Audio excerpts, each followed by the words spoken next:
a perfunctory change in command structure. Sailors continued to live, work, fight and die in the Seine Bay for weeks after Neptune ended, and indeed continued to risk their lives in European waters until Overlord ended with the final unconditional surrender of Nazi Germany on the 7th of May 1945, effective from the 8th of May in the West and the 9th of May in the Soviet Union. This book presents the work of the Allied navies as a forgotten naval battle, which I have called the Battle of the Seine Bay, although geographically it spread well outside that congested and vulnerable body of water.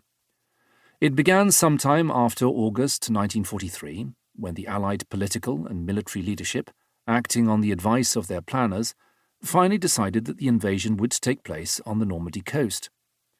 When it ended is equally debatable, but I have chosen the 12th of September 1944, when the German naval base at Le Havre fell and the Seine Bay became largely secure, although the ongoing work of the Allied navies continued up the Channel coasts of France, Belgium and the Netherlands, at Walcheren and in the Scheldt, and even on the Rhine, and huge quantities of supplies continued to flow across the beaches well into the autumn. To an extent, much of what the Royal Navy did during the Second World War could be argued to have been enabling work for Neptune, notably the series of amphibious operations in the Mediterranean and the long struggle to secure the sea lanes across the Atlantic, without which D-Day would have been impossible. These events have been well related by others, and it was important to avoid the temptation to mission creep into a general naval history of the Second World War in the West.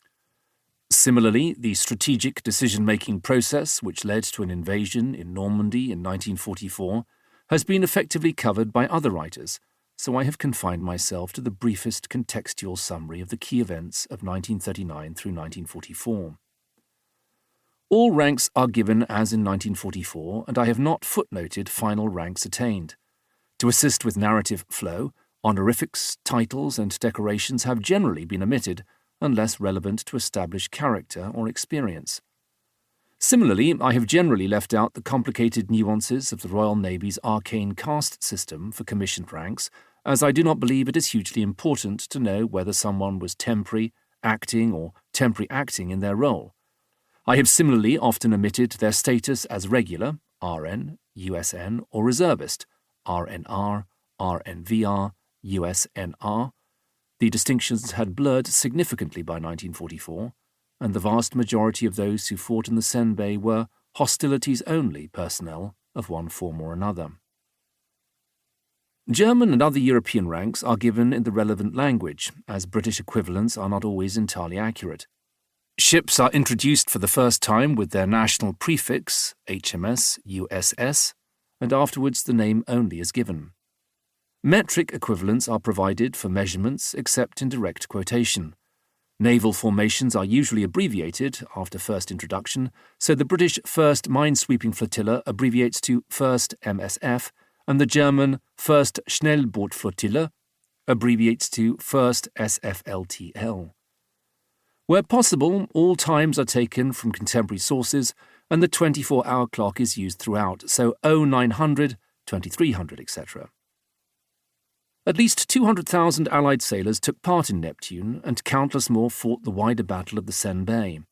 They secured the invasion area, successfully landed a huge army along 50 miles of heavily defended coastline, and then protected, sustained, and supported it for months. Sailors in the Seine Bay were not taxi drivers. They were active combatants, maintaining a ceaseless watch by day and by night, turning the Seine Bay into the greatest defended encampment in history. Victory in the Second World War depended on them. This is their story. Prologue. Death in the Seine Bay, 0502, 6th of June 1944. I have to report that H. Nor MS Svena was sunk at 0530 on the 6th of June by enemy action. Kapteinleutnant Thor Holte, Royal Norwegian Navy.